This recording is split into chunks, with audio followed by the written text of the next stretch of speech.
Thanks for inviting me. It's a good opportunity for me to come and meet everybody because I'm new in post. So I've been at Trafford Council for 4 weeks now. I'm the new strategic manager for crime and antisocial behaviour, and I manage a small team of community safety officers who are predominantly based in Trafford police station, but also work out in the communities and in the police stations there.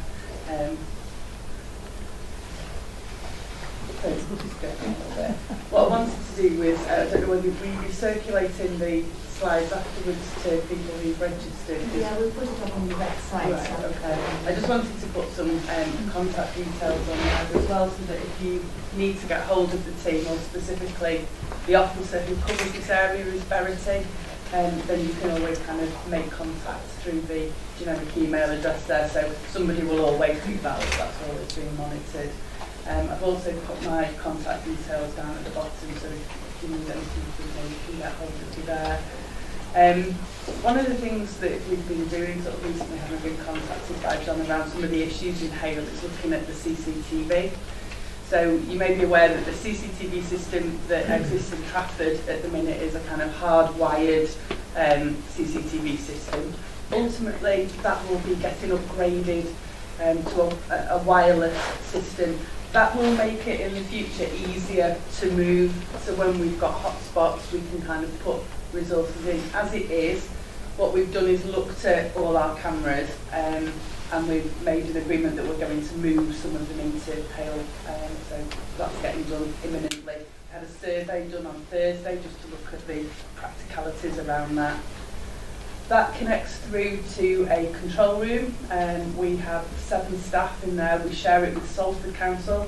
I went to have a look at that recently, and actually some of the staff who work in that control room also volunteer with the police as special officers. So they're very well trained and they've got a real eye for things, very, very good, and they can kind of move these cameras around, so they're kind of the pan, tilt and zoom things. When they see things going on, they pass that through to the police, and we've had some really good successes. So I think that will hopefully make a difference and also increase those feelings of reassurance as well. Just the other one thing I kind of wanted to say was, I think what you're doing here is absolutely great. I think building that kind of community resilience and that connections between each other is probably a real strength in terms of combating crime. I know sometimes when people kind of see things, you don't always feel comfortable ringing the police because you appreciate how busy they are. I'm also a massive fan of Crime Stoppers, and I think, as the eyes and ears of our community, if we pass information through, if we see something, and Raheel had asked me just to kind of relay a story from a few years ago about how sometimes it's a missing piece of a jigsaw. So my mum's got a couple of dogs, and one of the dogs had an operation, and as you know, when they have those like bucket things on their head. So she was walking the dog early one morning. It was about 8 o'clock, and there's a nature park near to where we live. And as she was walking, there was a kind of copse of trees. A man appeared quite suddenly out of these trees and caused some alarm. And she walked past, and as she did so, and he passed her, she looked back at him, and he stopped and was just looking at her in a manner that made her feel uncomfortable and unsafe, and she felt that he was weighing her up in some way, and how much of a risk the dog was with the bucket on its head. So she came by, she was a bit shaken up by it, and I said, pass it through to the police, and she said, well, he didn't do anything. And I said, well, it's unusual, even in the way that she said he was dressed. Normally morning walkers, they've got the Berghaus coats on and the shoes, and he wasn't dressed like that at all. So I said, you never know, it might just be the missing piece of the jigsaw. So she has a very, my mum's also a justice of the peace, and eyes the details, so she logged everything down and contacted the police through their website. They rang her back quite quickly and sent somebody out and asked her lots and lots of questions about this individual. She later saw the same individual nearby coming out of the house, so she passed that through to the police.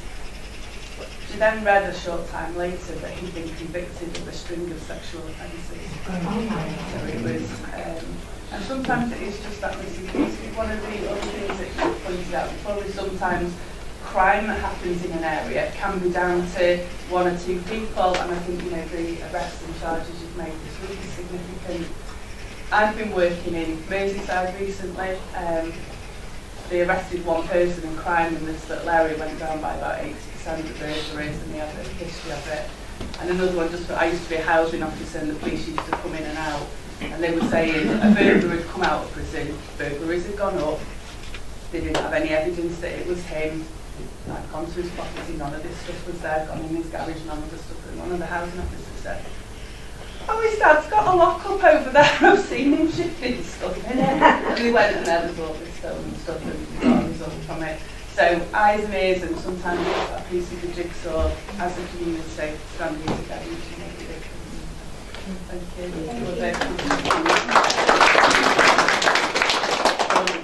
Thanks, Helen. Really, I've been very impressed with what I've heard today, and the sort of the vibrancy in this room to come together as a community. And I just want to say that the council will give you as much support as possibly can. My role at the council is I'm the exec member for public safety, essentially community safety, and that involves looking at the police. So I'm your representative that sits at the Greater Manchester Police and Crime Panel and the Greater Manchester Police Steering Group. And our job there is to hold the Mayor and Deputy Mayor to account for how they scrutinise the Chief Constable and the staff of Greater Manchester Police. I think the police have got a really, really tough job at the moment. We've talked about resources, Graham's mentioned it. I'm genuinely pleased that we're now talking about increasing resources. This year, I can tell you, Greater Manchester are recruiting an additional 302 officers, in addition to what they normally have to replace, which is about 500 that normally go through wastage or retirement or whatever. And they've put together a transport unit, a dedicated transport. There's 60 officers, is it, Caroline? Which is focused on Metro, but also all of the transport areas. And that'll be having an effect here in Trafford, because that's additional resource.